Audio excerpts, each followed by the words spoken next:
नमस्कार बच्चों, मैं हूं शुभांगी सक्सेना और बहुत सारा स्वागत है आप सभी का इस रैपिड रिवीजन वाली सीरीज में, जहां हम बात कर रहे हैं चैप्टर नंबर 3 के बारे में, जिसका नाम है धातु और अधातु। तो फटाफट से जुड़ जाना है अपने अस्त्र और शस्त्र के साथ, क्योंकि इस चैप्टर का अगले 20 से 25 मिनट में हम करने वाले हैं अच्छे तरीके से रिवीजन। साथ में समझेंगे कि बोर्ड परीक्षा कौन कौन से क्वेश्चंस यहां से पूछ चुका है और कौन कौन से क्वेश्चन यहां से पूछने वाला है। तो प्यारे बच्चों, शुरू करते हैं हमारी आज की इस क्लास को। बात करते हैं धातु, अधातु, उपधातु और अक्रिय गैस के बारे में। तो प्यारे बच्चों, ये जो 4 चीजें हमने ली है, ये कहां से ली है? ये ली है हमने पीरियोडिक टेबल से, यानी कि आवर्त सारणी से ली है। अब सबसे पहले समझते हैं आपकी जो धातु होती है वो क्या होती है। तो ये जो धातु है ना, समझो ध्यान से कि इसका जो आउटर मोस्ट शेल है ना, यानी कि बाह्यतम जो कोश है, उसमें नंबर ऑफ इलेक्ट्रॉन्स कितने होंगे? 1 होंगे, 2 होंगे या फिर 3 होंगे। और ये क्या करती है? इन इलेक्ट्रॉन्स को डोनेट करने की नेचर रखती है, मतलब दान करने की प्रवृत्ति रखती है। और अगर ये दान करती है तो जितने नंबर ऑफ इलेक्ट्रॉन ये दान करती है, उतना प्लस चार्ज खुद पर ले लेती है। जैसे कि मैंने बोला कि मेरे पास पोटेशियम है और वो 1 इलेक्ट्रॉन दान करता है, तो वो पोटेशियम +1 हो जाता है। जैसे कि अपने पास एल्यूमिनियम है और वो 3 इलेक्ट्रॉन को डोनेट कर देता है, तो वो हो जाता है एल्यूमिनियम 3+। इतनी बात क्लियर है? चलो अब चलते हैं अपन नॉन मेटल्स की तरफ। वो नॉन मेटल्स क्या करती हैं? इनके बाह्यतम कोश के अंदर आपको 5, 6 और 7 इलेक्ट्रॉन्स दिखेंगे। अब इतने नंबर ऑफ इलेक्ट्रॉन्स तो दान नहीं किए जा सकते, इसलिए जितने इलेक्ट्रॉन की डेफिशिएंसी है, ये उतने इलेक्ट्रॉन्स को गेन करने की नेचर रखती है।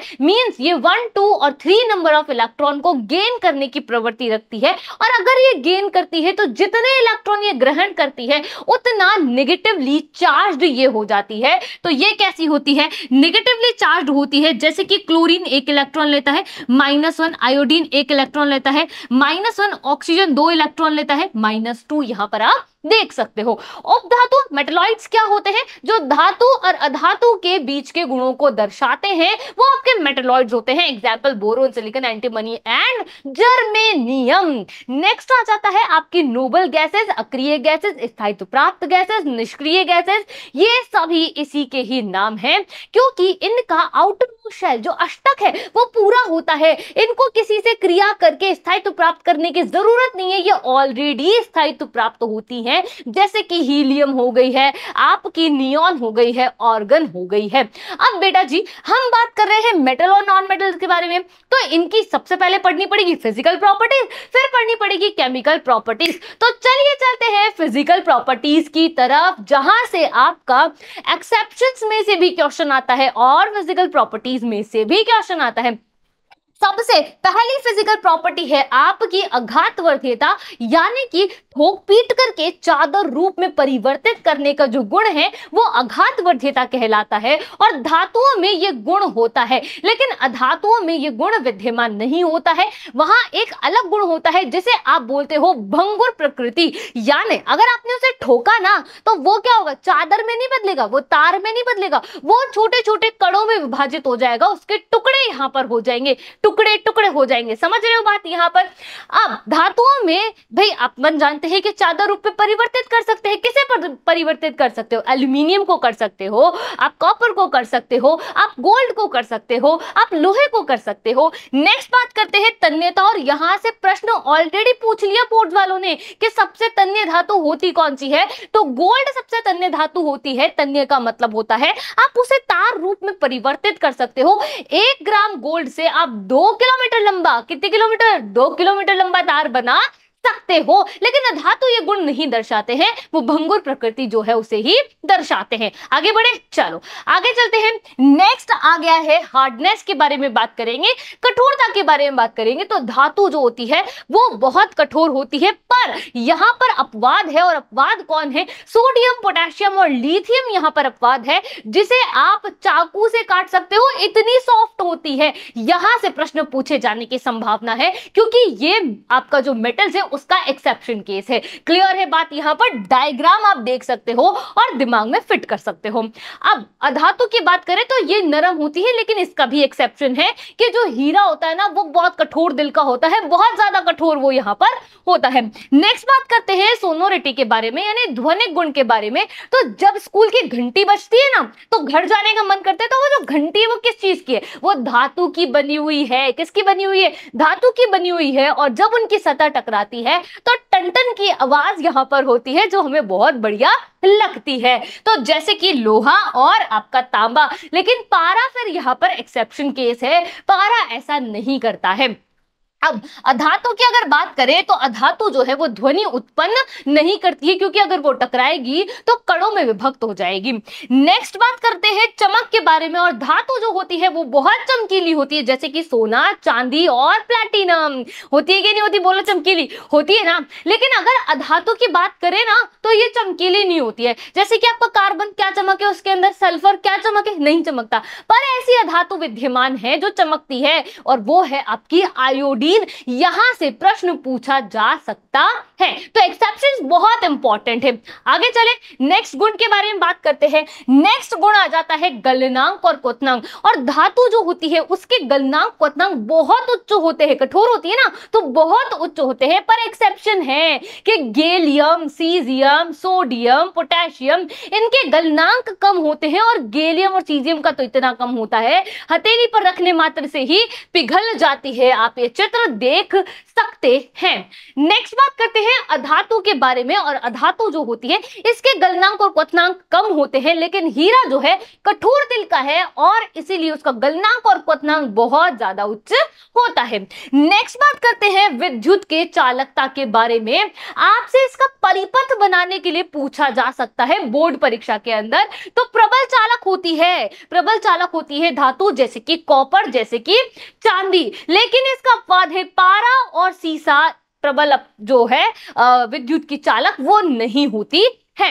अधातु की बात करें तो दुर्बल चालक होती है, लेकिन ग्रेफाइट सुचालक है भाई साहब। ग्रेफाइट अधातु है पर फिर भी सुचालक है। तो एक्सेप्शंस बहुत इंपॉर्टेंट है। नेक्स्ट बात करते हैं हीट कंडक्टिविटी के बारे में, जिसका चित्र बनाने के लिए बोर्ड परीक्षा ऑलरेडी पूछ चुकी है अपने से कि डायग्राम बना करके दिखाओ। तो डायग्राम की प्रैक्टिस करना इंपॉर्टेंट है। प्रबल चालक होते हैं, समझ रहे हो बात आप यहां पर। लेकिन इसका भी अपवाद है कि पारा और सीसा जो है वो प्रबल जो चालक है वो नहीं होते हैं, पर ये धातु है। अधातु की अगर हम बात करें तो वही ग्रेफाइट जो है वो आपका यहाँ पर एक्सेप्शन जो है उसे शो करता है। इतनी बात क्लियर है? चलिए आगे चलते हैं और बात करते हैं हम आगे के गुणों के बारे में। स्थिति की अगर हम बात करें तो धातु आपकी ठोस अवस्था में होती है, लेकिन फिर यहाँ एक्सेप्शन है। लेड और आपका मरकरी जो होता है वो कैसा होता है? वो आपका द्रव अवस्था में होता है। तो पारे को आप देख सकते हो कि ये द्रव अवस्था में है, और लेड को आप यहाँ पर देख सकते हो ये सॉफ्ट है। ये आपको ऐसा हार्ड दिख रहा है पर ये है नहीं। अधातु आपकी ठोस, द्रव, गैस हो सकती है। और आपको यहाँ पर याद रखना है कि ब्रोमीन जो होती है वो लिक्विड होती है। ब्रोमीन कैसी होती है? लिक्विड यहां पर होती है। डेंसिटी की बात करें तो धातुओं का घनत्व बहुत ज्यादा होता है, पक्की बात है।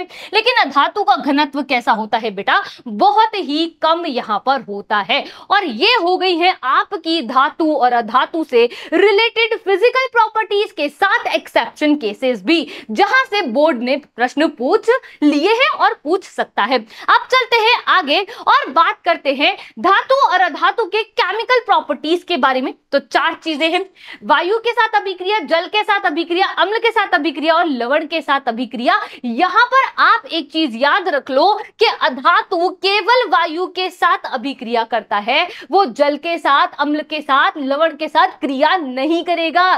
समझ रहे हो कि नहीं समझ रहे हो? चलो अब देखते हैं धातु जब वायु के साथ क्रिया करता है तो क्या होता है। तो बेटा जी धातु जब वायु के साथ क्रिया करता है, वायु मींस आपकी ऑक्सीजन होती है। चैप्टर 1 वन में भी पढ़ लिया था कि मैग्नीशियम ऑक्सीजन से क्रिया करता है तो क्या बनता है, धातु ऑक्साइड बनता है, मैग्नीशियम ऑक्साइड बनता है। तो क्या बन रहा है, क्या क्या बन रहा है, क्या क्या बन रहा है क्या, तो याद रखना है कि धातु जब ऑक्सीजन से या वायु से क्रिया करता है तो धातु ऑक्साइड बनाता है, जिसकी प्रकृति कैसी होती है, क्षारीय। कैसी होती है, बोलो बोलो फटाफट बोलो, कैसी होती है, कैसी होती है, क्षारीय होती है।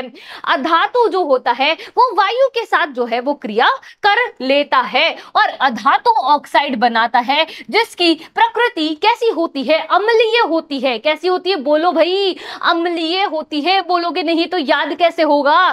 चलो आगे चलते हैं। धातुओं में कुछ धातुएं कैसी हैं, उभयधर्मी हैं। उभयधर्मी मींस एम्फोटेरिक है। एम्फोटेरिक मींस अरे ये अम्ल से भी क्रिया कर लेगी और क्षार से भी क्रिया कर लेगी। ये कैसी है, बिन पैंदी की है, इधर भी चली जाएगी और उधर भी चली जाएगी। तो बेटा जी देखो, ये जो है आपकी धातु ऑक्साइड जो है, एल्यूमिनियम ऑक्साइड जिसको हम बोलते हैं, इसने अम्ल के साथ क्रिया कर ली है। इसने क्या किया बेटा, अम्ल के साथ क्रिया कर ली है और ये क्षार के साथ भी क्रिया कर लेती है। आगे बढ़े, चलिए आगे चलते हैं। नेक्स्ट बात करते हैं वाटर के साथ, और हम यहां जानते हैं कि अधातु क्रिया नहीं करेगी तो क्रिया कौन करेगा, धातु करेगी। और धातु के भी यहां पर कितने हैं, नखरे हैं थोड़े से। नखरे कैसे हैं, कुछ कहेगी कि मैं ठंडे जल से करूंगी, कुछ कहेगी कि मैं गर्म जल से करूंगी, कुछ कहेगी मैं सिर्फ भाप से करूंगी, और कुछ कहेगी देखो ऐसा है मैं किसी से भी नहीं करूंगी। और जो ऐसा कहती है कि देखो ऐसा है कि मैं किसी से नहीं करूंगी, वो कौन सी है, वो है आपकी गोल्ड, वो है आपकी चांदी।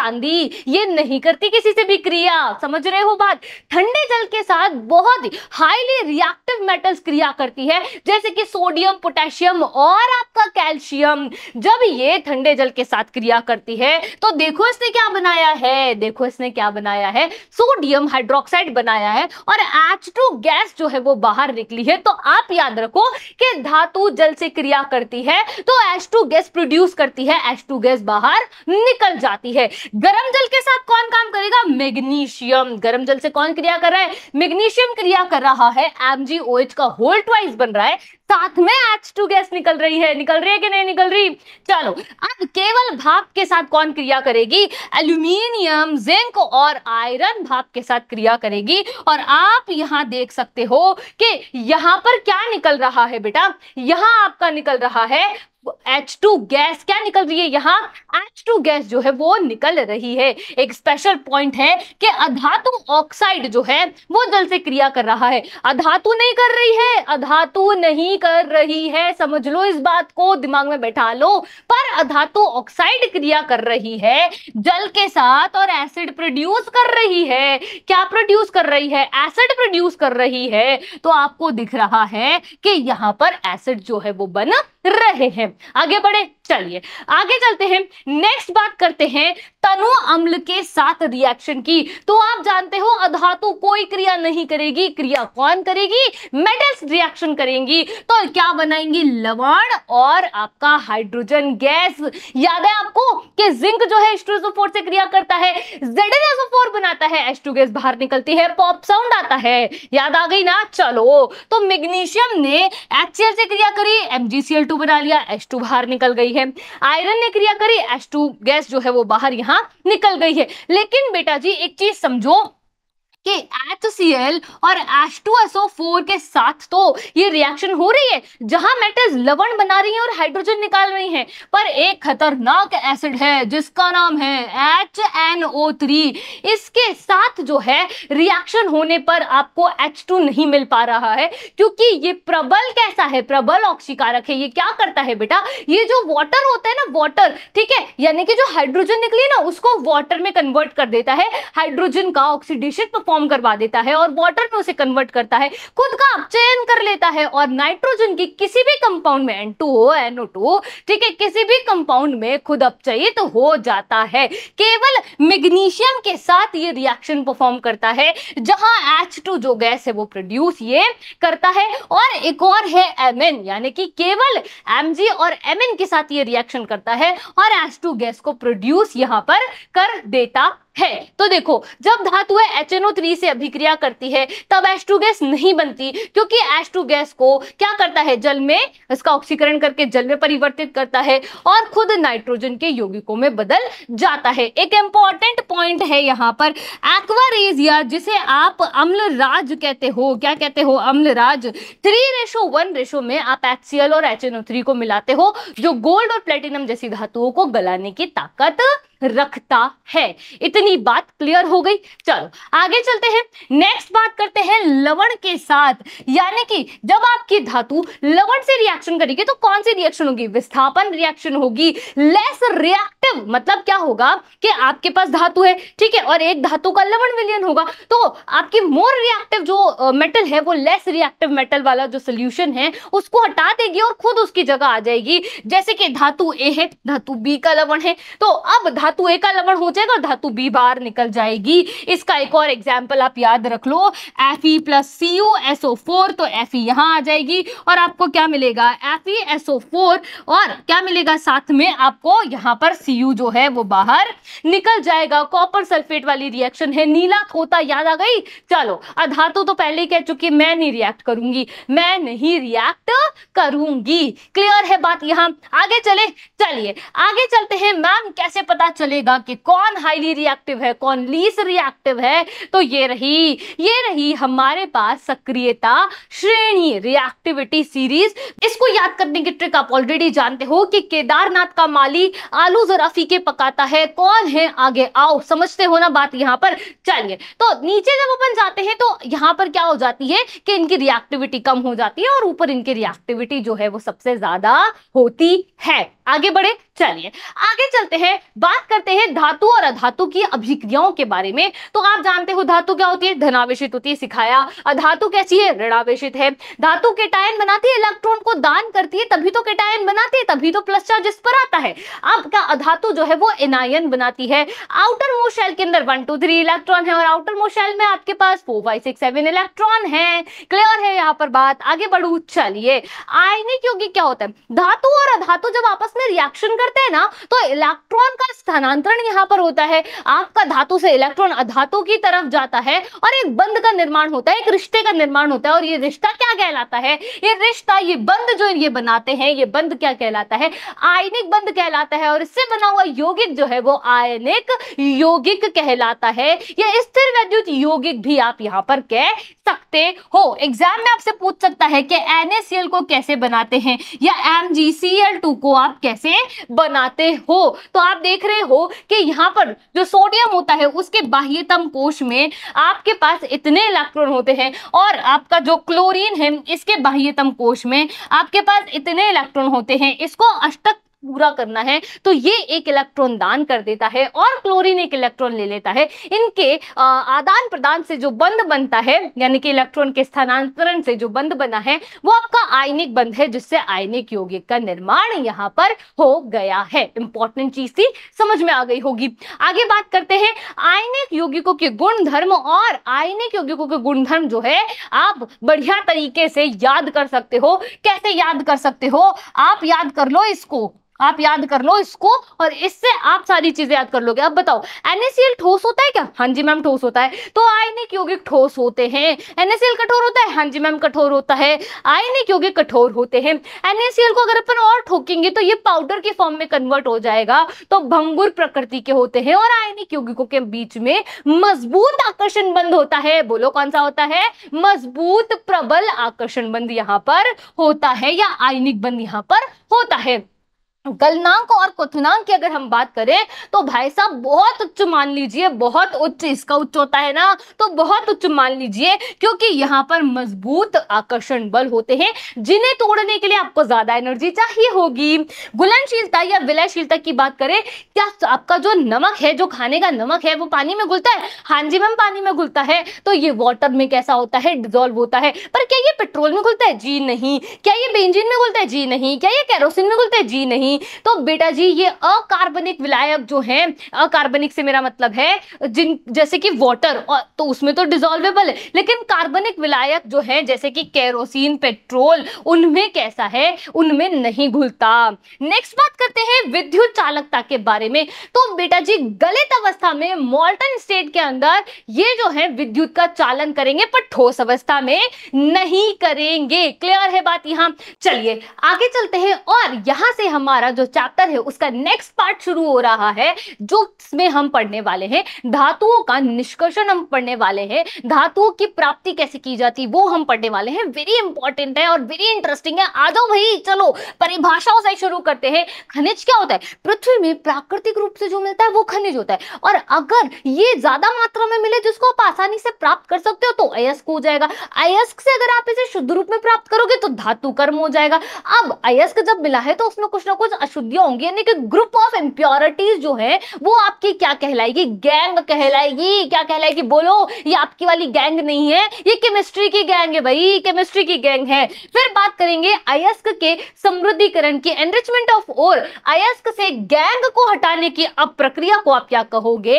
एनरिचमेंट ऑफ ओर कह दोगे। बोलो याद हो गया कि नहीं हो गया? बोलो याद हुआ? चलो आगे चलते हैं। फिर बात करते हैं धातु निष्कर्षण के बारे में। किसके बारे में बात कर रहे हैं? धातु निष्कर्षण के बारे में बात कर रहे हैं। तो आपके पास अयस्क है और अयस्क का सांद्रण किया, और सांद्रण के हिसाब से अपने पास तीन तरीके की धातु आई, एक जो हाईली रिएक्टिव है, एक जो बीच की है, एक जो लीस्ट रिएक्टिव है। अब यहां पर क्या होगा? इनका निष्कर्षण अलग अलग तरीके से होगा। तो जो सबसे निम्न अभिक्रियाशील है जैसे कि सोना, जैसे कि चांदी, है ना, तो ये क्या करेंगे? सल्फाइड अयस्क के रूप में मिलेंगी, जैसे कि Hg याद रखो, क्योंकि जो मरकरी है ना उसका एक अयस्क है जिसका नाम होता है सिनेबार। ये आ सकता है एग्जाम के अंदर। तो यहां पर क्या होता है? सल्फाइड अयस्क होता है जिसका आप भर्जन कर दोगे और धातु आपको प्राप्त होगी जिसका आप शोधन यहां पर कर सकते हो।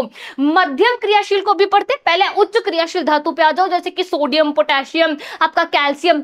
यहां पर ये क्या करेंगे? गलित अवस्था में विद्युत का चालन करेंगे, और विद्युत का जब ये चालन करती है ना तो आप यहां से क्या प्राप्त कर सकते हो? शुद्ध जो धातु है उसे प्राप्त कर सकते हो। अब आती है मध्यम क्रियाशील धातु, जिसमें आपका आयरन आ जाता है, जिसके अंदर आपका एल्यूमिनियम, जिंक आ जाते हैं। ठीक है, तो अगर ये आपको सल्फाइड अयस्क में मिलती है तो पहले भर्जन करना पड़ेगा, लेकिन अगर कार्बोनेट के अयस्क के रूप में मिलती है तो निस्तापन करना पड़ेगा। समझ रहे हो बात यहां पर? फिर अगर भर्जन भी कर लिया या निस्तापन कर लिया तो आपको धातु का ऑक्साइड यहां पर मिलेगा। इन दोनों प्रक्रम के बाद क्या मिलेगा बेटा? धातु का ऑक्साइड। इस धातु के ऑक्साइड में अपन क्या करेंगे? अपचयन करेंगे और फिर धातु का शोधन यहां पर किया जाएगा, जिससे कि धातु आपको शुद्ध रूप में प्राप्त होगी। क्लियर है यहां पर? चलिए अब चलते हैं आगे और बात करते हैं रिएक्शंस के बारे में। बहुत ही ज्यादा इंपॉर्टेंट है, तो आप हैशटैग इंपॉर्टेंट जो है वो आप यहां पर लिख लो। ठीक है, अब देखो होगा क्या कि एक हम रिएक्शन करेंगे कम क्रियाशील की, एक रिएक्शन करेंगे जो बहुत ज्यादा क्रियाशील है, एक रिएक्शन करेंगे जो बीच में क्रियाशील है। सबसे पहले शुरू करते हैं जो लीस्ट रिएक्टिव है, लीस्ट एक्टिव है, मींस आपका Hg हो गया है, आपका Au हो गया है, आपका सिल्वर यहां पर हो गया है। तो इसका अपचयन हम कैसे करेंगे बेटा? ऊष्मा के द्वारा करेंगे। और आपको मैंने बताया है कि मरकरी जो है ना उसका एक अयस्क है, उसका नाम क्या है? सिनेबार उसका नाम है। तो आपको मरकरी का सल्फाइड यहां मिला है, आपने ऑक्सीजन से रिएक्शन कराई है, मरकरी ऑक्साइड आपको यहां पर मिला है, और फिर इस मरकरी ऑक्साइड को जब आप क्या करते हो? गर्म यहां पर कर देते हो, तो मरकरी जो है वो प्राप्त अपने को हो जाती है। सिमिलर चीज होती है कॉपर के साथ। आगे बढ़ते हैं, नेक्स्ट बात करते हैं हम मध्यम क्रियाशील जो धातु है उनके बारे में। अब मध्यम क्रियाशील धातु कौन है? आपकी जिंक हो गई है, आपकी आयरन हो गई है, आपकी लेड हो गई है। तो आप क्या करोगे? भर्जन करोगे या निस्तापन करोगे? भर्जन तब करोगे जब आपको सल्फाइड का अयस्क मिला होगा, निस्तापन तब करोगे जब आपको कार्बोनेट का अयस्क मिला होगा। दोनों से ही आपको मेटल ऑक्साइड की प्राप्ति यहां पर होगी। तो देखो जिंक सल्फाइड था, जिंक ऑक्साइड मिल गया, जिंक कार्बोनेट था, निस्तापन किया, जिंक ऑक्साइड मिला है। अब ये जो जिंक ऑक्साइड है इसका क्या करेंगे? अपचयन कर देंगे, तो कार्बन से रिएक्शन कराएंगे और रिडक्शन रिएक्शन यहां पर परफॉर्म होगी और जिंक अपने को मिल जाएगा। नेक्स्ट हम बात करते हैं अत्यधिक क्रियाशील धातु की जो हाईली रिएक्टिव होती है, जबरदस्त क्रियाशीलता इसकी यहाँ पर होती है। तो आप ये देखो सोडियम, मैग्नीशियम, कैल्शियम, एल्यूमिनियम यहाँ पर है, पोटेशियम भी आप काम में ले सकते हो। विद्युत अपघटन कराना पड़ेगा और विद्युत अपघटन जब हम कराते हैं, हम यहाँ पर एक सोल्यूशन लेते हैं, एक बीकर लेते हैं, 2 इलेक्ट्रोड लिखते हैं, यानी कि 2 इलेक्ट्रोड हम उसमें काम में लेते हैं। एक आपका क्या हो जाता है, कैथोड यहाँ होता है, एक आपका कौन होता है बेटा, एनोड यहाँ पर होता है, और यहाँ आपको जो दिख रहा है ये होता है आपका एनोड पंख, जो कि अशुद्धि है, वो अशुद्धि जो कि एनोड पर जो है चिपकी नहीं है, वो नीचे आपको यहाँ पर मिल जाएगी। आगे चले, नेक्स्ट बात करते हैं, वेरी इंपॉर्टेंट, एग्जाम में पूछ चुका है बेटा कि भर्जन और निस्तापन क्या होता है, भर्जन निस्तापन में अंतर बताओ, संक्षिप्त टिप्पणी करो, ये क्वेश्चन आ चुका है, फटाफट से याद करेंगे, जल्दी से आ जाओ। धातु अयस्क को अधिक मात्रा में जो है वायु, यानी कि भर्जन में आप याद कर लो कि आपको अधिक जो है मात्रा में वायु मिलेगी और ताप मिलेगा, लेकिन निस्तापन के अंदर आपको वायु जो है कम मात्रा में मिलेगी, या आप यूं कहो कि नहीं मिलेगी, लेकिन ताप जो है वो सीमित मात्रा में मिलेगा। भर्जन जो होता है ना, यहाँ पर आपके सल्फाइड के अयस्क होते हैं और निस्तापन में कार्बोनेट के अयस्क जो है आप उन्हें काम में लेते हो। विषैली गैसें और पदार्थ जो है वो भर्जन में उत्पन्न होते हैं, वाष्पशील यौगिक निकलते हैं जो प्राय भर्जन से कम विषैले यहाँ पर होते हैं। समझ आ गई बात, यहाँ इतने से ही अंतर है और ये आपको याद होने चाहिए। समझ गए, चले आगे, चलिए आगे चलते हैं, कोरोजन के बारे में पढ़ लेते हैं। हैशटैग इंपॉर्टेंट कर लो, चैप्टर 1 में भी था और आप जानते हो कोरोजन होता क्या है। तो चांदी जो होती है उसका काला पड़ जाना आपका कोरोजन होता है, और आप इसे बचा कैसे सकते हो, पेंट करके, तेल लगा करके, ठीक है, और एनोडाइज कर करके, मिश्र धातु बना करके, और ये जो है रिएक्शन है जो आपको बताती है कि चांदी जो है वो काली पड़ चुकी है। वायु के संपर्क में आने से ये कैसी हो जाती है बेटा, काली हो जाती है, चांदी सल्फाइड बनने के कारण, यानी कि सल्फर की जो परत है वो यहाँ चढ़ जाती है। तांबे की अगर मैं बात करूं तो आपको यहाँ पर दिख रहा है या नहीं दिख रहा है, हरे रंग की परत यहाँ चढ़ जाती है और ये उसकी रिएक्शन है। क्लियर है। और एक वेरी फेमस जो आप सभी जानते हो, लोहे पर जंग लगना, लोहे पर जंग लगना, रस्टिंग ऑफ आयरन एग्जाम में पूछा जाता है। तो नम हवा के संपर्क में आने पर भूरी परत यहाँ पर चढ़ जाती है, धीरे धीरे ये चीज खराब हो जाती है और ये उसका फॉर्मूला होता है जिसे आप जंग का फॉर्मूला कहते हो। याद रखना है कि लोहे पर जंग लगने के लिए वायु भी चाहिए और जल भी चाहिए, मीन्स नमी भी अपने को चाहिए।